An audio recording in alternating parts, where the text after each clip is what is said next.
Are you struggling to make your first 100K or next? Are you pretending you're successful but barely getting by? Are you tired of comparing yourself to millionaires and billionaires who make it look so easy? Welcome to First 100K, the #1 entrepreneur voice in America. I talk about the important things that no one else is talking about, like how to make your first $100,000, because I believe this is where 90% of entrepreneurs get stuck. And I tackle the mental game of entrepreneurship that we all secretly struggle with but won't admit.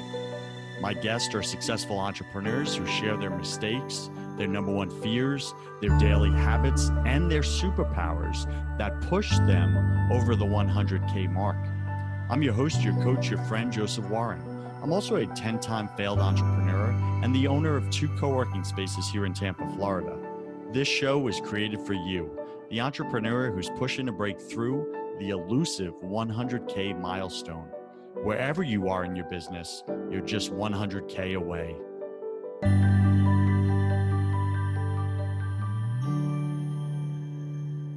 Today, my featured guest is Alexander Seery. He's a best-selling author and entrepreneur. At the age of only 24 years old, he built his first company with 0 startup capital to a 6-figure business while working full-time as a detention officer based in police custody.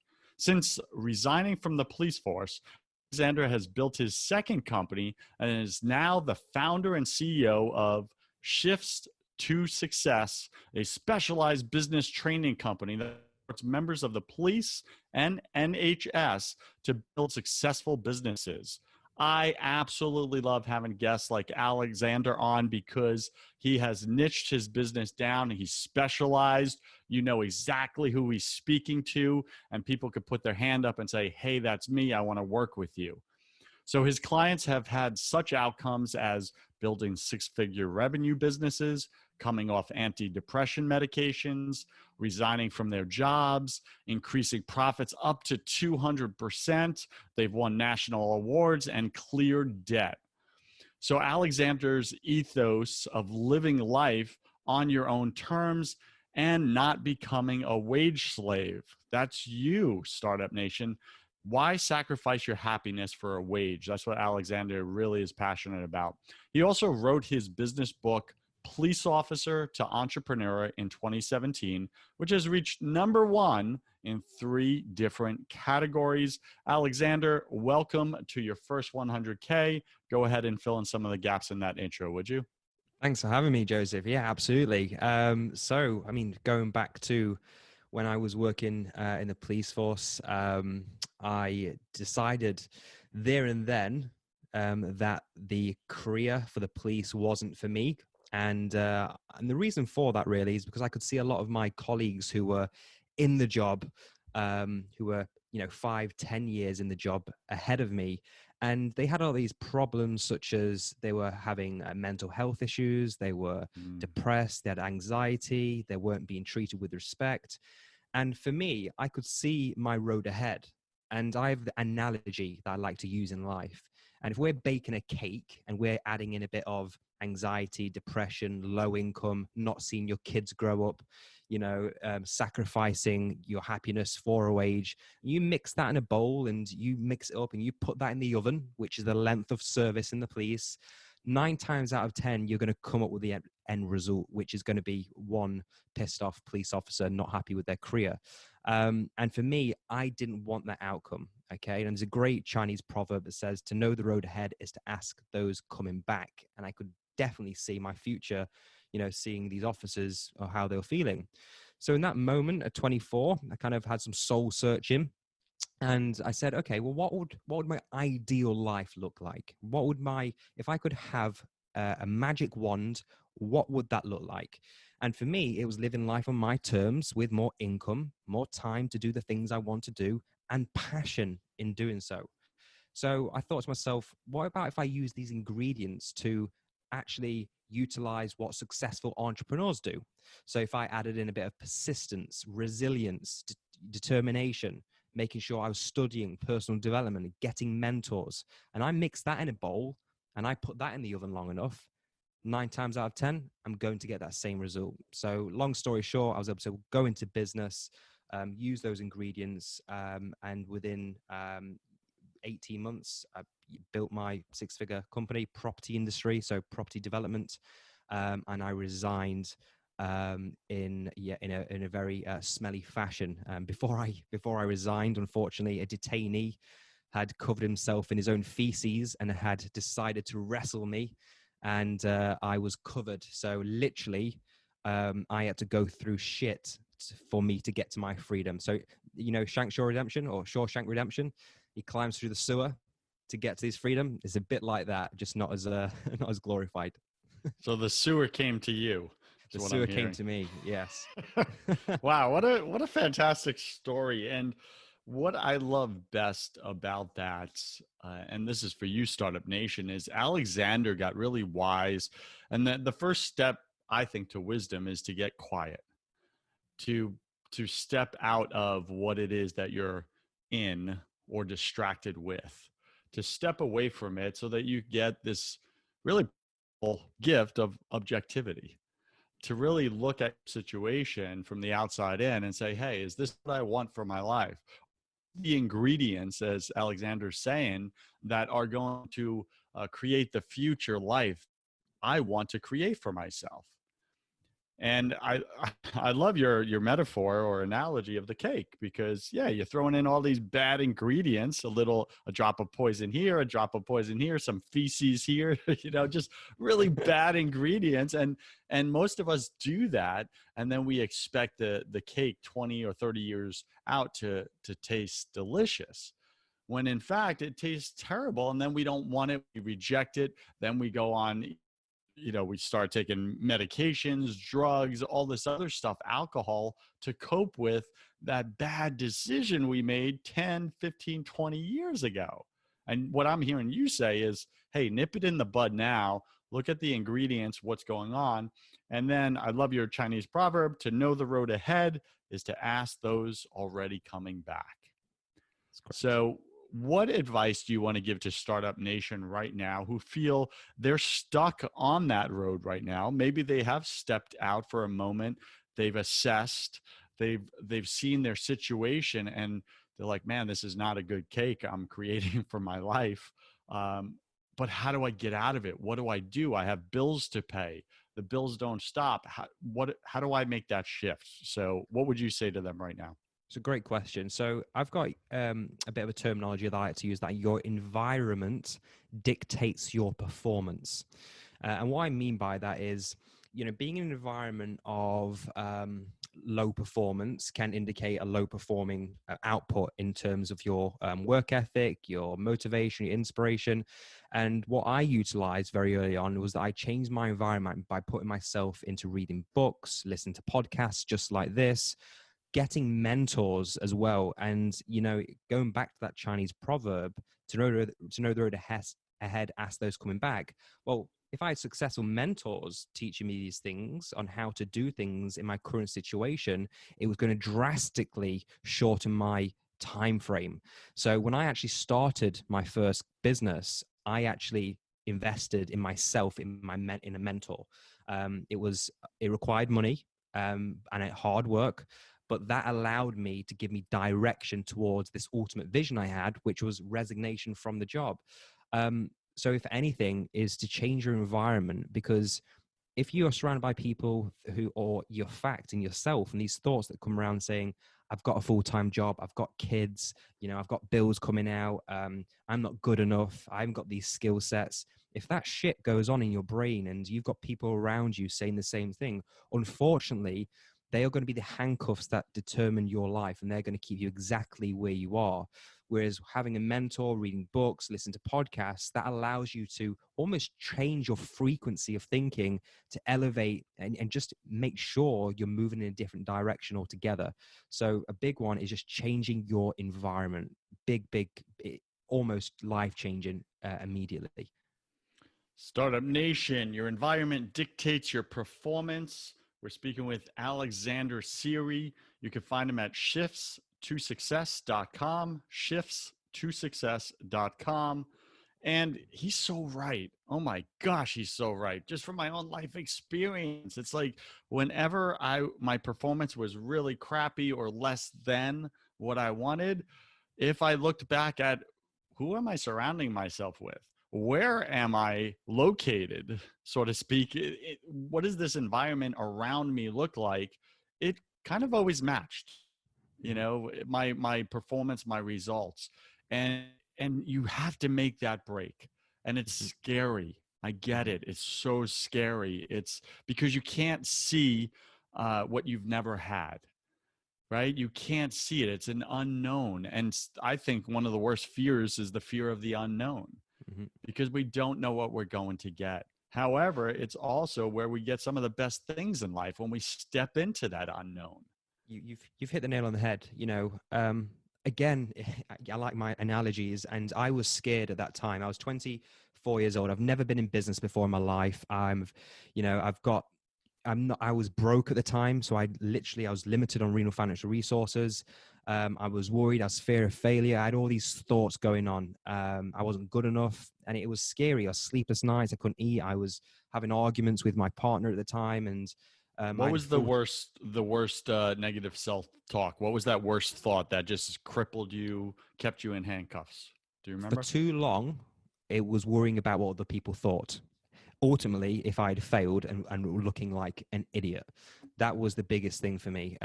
But again, reading and developing in books, that really kind of alleviated that.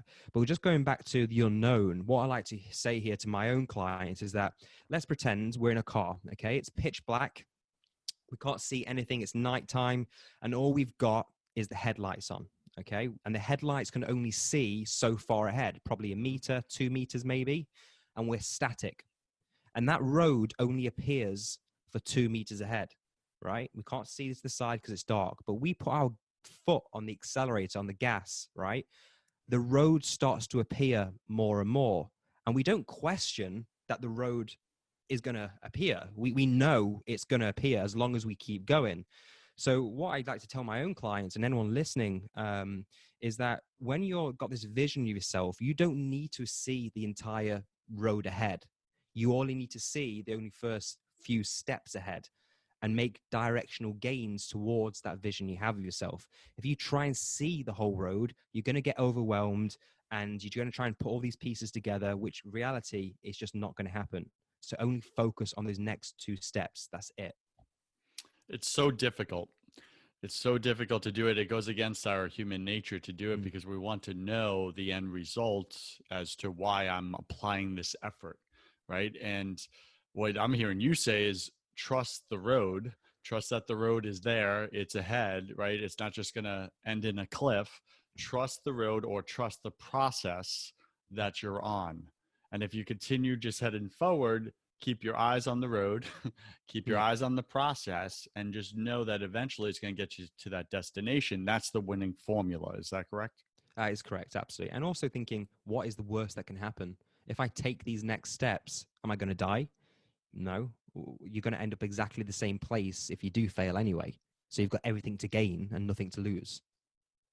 Mm.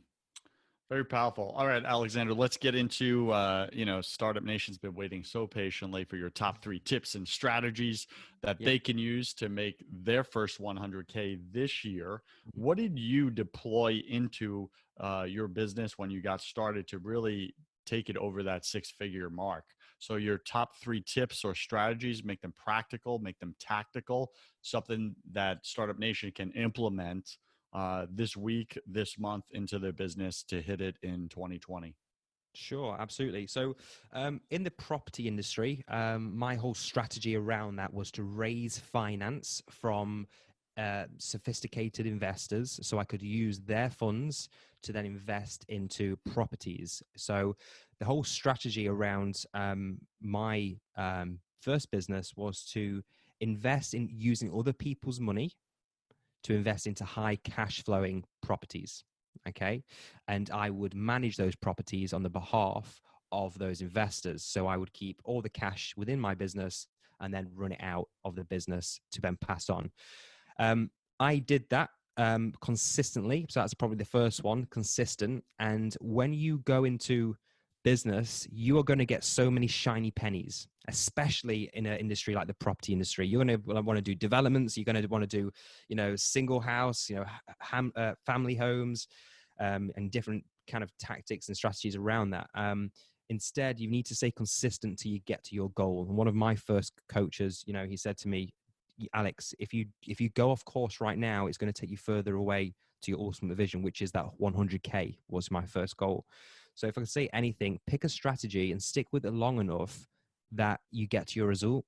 And what I see a lot of people do, unfortunately, is that they go on this journey and they get close to it, but because it gets boring, because you know how to do it now, you rinse and repeat, and you do it constantly, people just get bored and they go for the next shiny penny. But that just takes them further away from their ultimate destination. So, with the property industry, number one was to stay consistent with that. I think that's so good and you're so right. That is lurking beneath the surface for most entrepreneurs, is that we find that winning formula, that winning strategy, it works. We get bored with it, so we somehow make it wrong in our own head, even though it's working. It's the path or the road to success that we need to trust. And we're looking out into the darkness. What's the next thing? What's the next thing? All right. So I'd like you to shift for your second and third strategy to your existing business. Cool. Okay. Great Give stuff. me 2 strategies from your existing business, shifts to success, because I think a lot of people can really resonate with what you're doing. It's a coaching business, and we have so many coaches out there, consultants that are struggling. They don't know how to make their 6 figures with this. They're giving away their product, their service. They're pretty much in desperation mode, trying to pay their bills. They're undervaluing themselves, etc. You get this. So what's your number 2 and 3 strategy from your existing business for Startup Nation? Fantastic. So first of all, hopefully for the listeners, is to identify who your target customer is.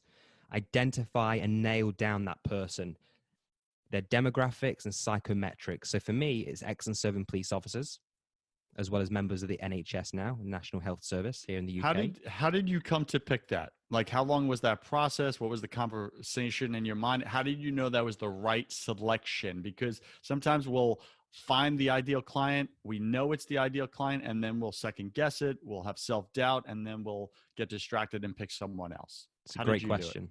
It's a great question. So first of all, I didn't really realize until I actually looked deeper into the business in itself. When I resigned from my job, the police force, I got a lot of police officers asking me how I did it. And I didn't pay attention to those questions initially. But then when I launched, a business trading company, I was looking at people I want to work with.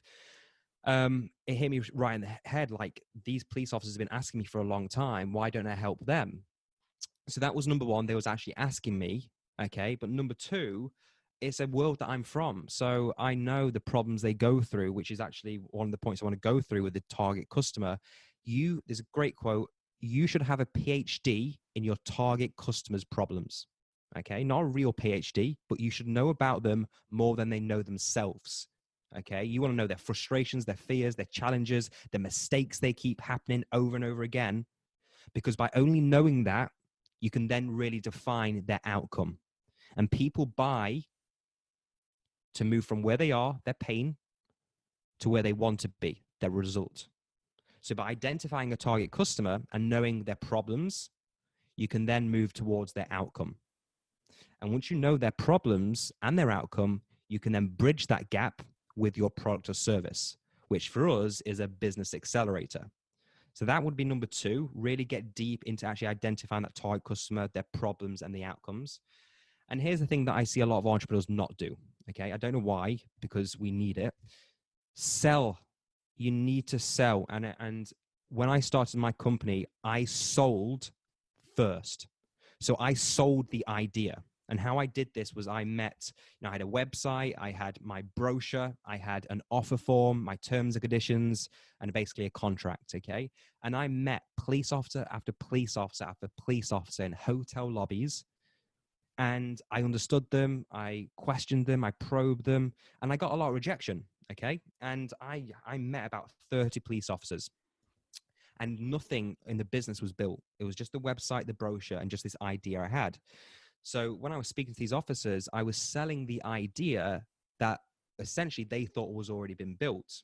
Okay. And all I did is give myself a lag time. So when they started saying yes, I could then go and build. What happened with this is that I got a shitload of rejection. I must have been like 20, 20 something rejections initially. But every single conversation I took from it, I changed my brochure, I changed my sales approach, I understood them more, I changed my tonality. And lo and behold, one officer said yes. And then that one after that said a yes again. And I had that winning formula again. Let me From step in the right there, if I may. Sure. Yeah. So, when that first officer said yes, what did the yes actually look like? Was it you asking them to invest some money in and buy the idea, buy the product, or was it, if you go and build that, yeah, I'll do it? It was it was buying the product as it already stood. So in their minds, this thing was being launched. It wasn't built already. So in our business, we have an online portal, we have webinars, we have a forum, we have events, we have large events, we have everything, right? And that wasn't built. Nothing was built at all. All of this idea was inside a brochure. Something, it was like a A4 brochure, and it had essentially what the product offering was. Okay. So by having that brochure, it turns the intangible into something tangible. They could now touch the product. Okay. When I got those first yeses, I then gave myself a lag time of 4 months to build. But the most amazing thing about this, and this is what I want your listeners to get, if you sell the idea first, number one, you can then use those resources to build your assets, build your business. So you've got money now, you can then use those to build, which is bootstrapping. And number two is that you actually, from a mindset perspective, you've got customers to build from. So when I see other entrepreneurs, they build first, build the product, then go and sell. But the problem with that is that they don't always sell because they've designed something that they think is the right thing, not actually understanding the customer at the initial stages and selling first and adding things in from those initial conversations. And from that, was able to scale pretty fast to now, we've helped hundreds and hundreds of police officers. So it's pretty cool. That is pretty cool, my friend. I think you've identified some of probably the 1, 2, or 3 top problems that entrepreneurs face and how to solve those. Question to you. You picked your ideal client, police officers, and then you went and sat with them and you started asking them questions and you brought them this idea and you got massively rejected. Why did you not quit right there and shift to a different customer? It's a great question. There's something called statistical significance. Okay, that's a bit of a tongue twister. Statistical significance. So when we get rejection in business or in anything really, and it can work on the opposite side, we want a minimum of 30 rejections before we make any snap judgments. Okay. And so many entrepreneurs go out there and get that no, they get that second no, they get that third no, and they're like, shit, this isn't working. They throw their hands up in the air and they quit, right? But actually, we need more data before we make a snap judgment. And that's the reason I didn't quit. So I knew before I could make any judgment, I needed to speak to 30 people in my target customer, then make a decision. And before I hit that 30 or around that 30, that's when I actually carried on. So I set a goal first. I'm going to speak to a minimum of 30 police officers before I start looking at the business model and changing things. I think that's a powerful insight, Startup Nation, don't you? Speak to a minimum of 30 of your ideal clients before you make any big decisions for your business, which way to go, how to shift, what's that product going to look like. I think that's a great target number. Does it look like work? Does it intimidate you? Yes, it does. We get that. It's scary. It's scary, but that's scary. what business is about. That's why you're going to win, because you're going to go to 30 and everybody else around you is going to go to 5, 6, or 10 and then quit. Yeah, exactly. So success has a high threshold, right? So many people, and this is why I think it's less competitive being a successful entrepreneur than, getting a job or going to, a different career route. Because when you have those rejections, to get to your goal, there's a higher pain threshold. And so many people aren't willing to go through that. And those who do go through that, they've got breathe easy at the top. So, if your listeners right now, stick with it to that 30 minimum and set a little goal for you, set a little challenge, make it fun, make it rewarding, and see, what you're made of. Because the reality is, if you do get past that 30, you're going to be in a whole different ball game, and it's going to separate you from the pack. All right, Startup Nation, we're speaking with Alexander Seery. He runs a business accelerator for police officers at shifts2success.com, shifts2success.com. And he says you should have a PhD in your target customers' problems. And the way you get that PhD is go speak to a minimum of 30 of your target customers and find out what's going on, what are the problems. And then from there, sell the idea to them. Hey, I can solve this. This probably what it looks like. What do you think? Are you in? Run your credit card. Let's go. Right. And then from there, you take that money, that revenue, and then go build the products and services. And you let your target customers be your very first angel investors. And I think it's a great way to start a business. I've done it myself multiple times. I think you're spot on, Alexander. So, Alexander, welcome to my favorite part of the show. Welcome to the hustle round. This is where I'm going to ask you 10 quick fire questions. You'll have about 3 seconds to answer each. Don't overthink it. It's just for fun. Are you ready, sir? I am ready. All right. What's your favorite thing about being an entrepreneur? Freedom. What's your least favorite thing?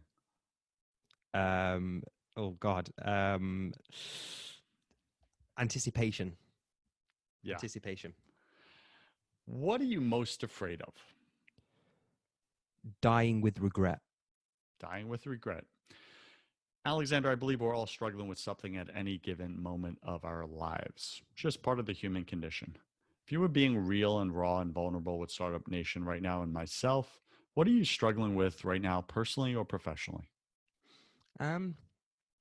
Scalability is a hard one. So, recruiting the right people into your team, making sure there's a culture there.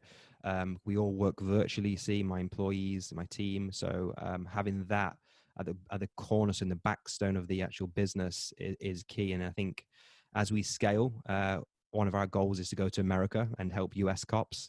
And, not knowing how to get there yet is almost something I'm struggling with because but then it comes back to that analogy, you don't need to see the old road, just take that next step. So for me, it's probably just piecing those things together right now and utilizing my team to get there.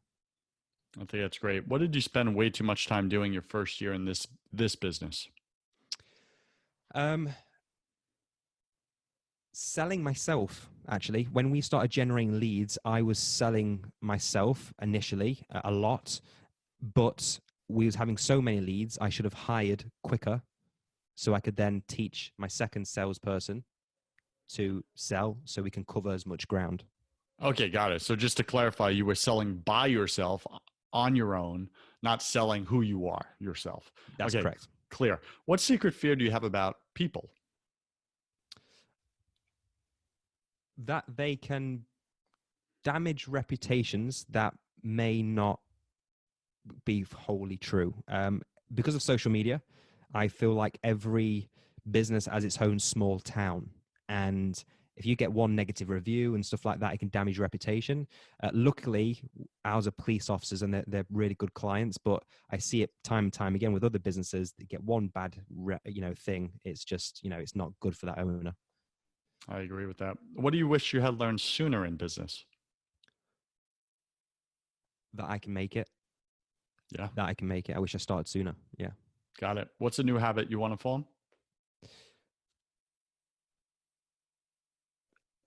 To do more than I currently am. I want to be more productive. I want to write more books. I'm trying to perform at a higher level. I feel like I've plateaued a little bit and I want to raise my game and do more.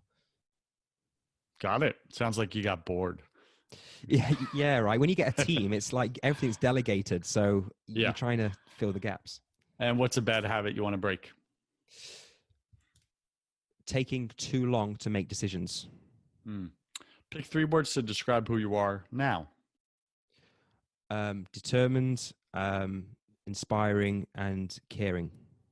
Pick 3 words to describe who you were before you started this business or your first year in this business.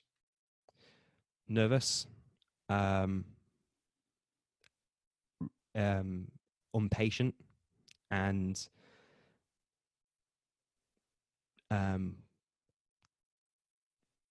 stressed. Got it. And last question, if you could come back to life after you died, look your family and friends in the eye, give them only one piece of advice about life, eternity, everything, what would you say to them? Life is not rehearsal. Make the most of it while you're here, because you are not coming back. Do all that you can, be all that you can, and have all that you can. That is so true. Sometimes we treat life like it's a rehearsal, like it's a practice round, and we get to do it all over again. That's why we hesitate, we pause, we overthink it. Oh, I got to do it perfectly, instead of just saying, "Hey, this is my one shot. I'm going to start swinging." So and true. let's just see where the punches land, right? Yeah. Any final wisdom? What's the one thing you want my listener to know about making their first $100,000 this year?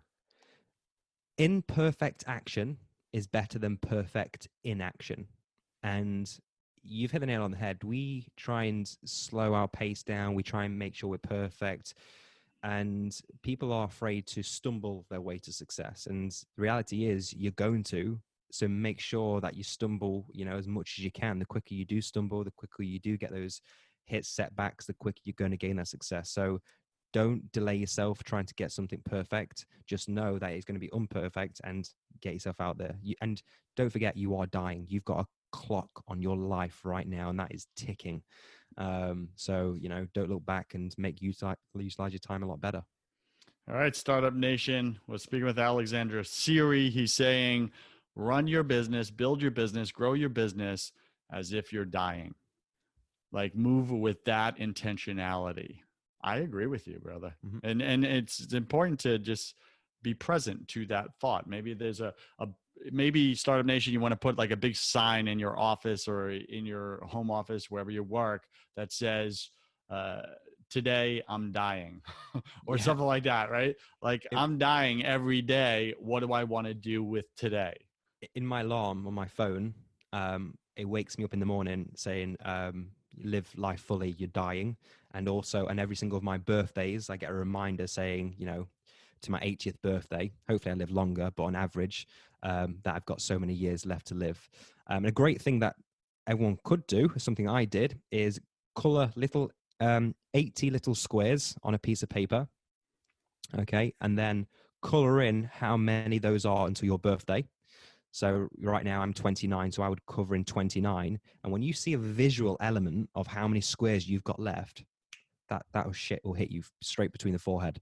That will give you a kick up the ass. I like that. Next, your little nugget of wisdom there. All right. Yeah. So, Alexander, where can Startup Nation go and find you? Or do you have any gifts or products? Or what do you got? Sure, yeah. So my book's on Amazon. It's called Police Officer to Entrepreneur. They can check me out on Google. Type in my name, Alexander Seery. They'll find all my resources, YouTube, my podcast, and they'll find loads of resources such as our YouTube channel as well. And I see on your website here, and I'm just going to bring it up, you have this, the police officer scorecard quiz. So if you're a police officer listening right now, this scorecard quiz will help you discover if you are ready for a new life beyond the police force.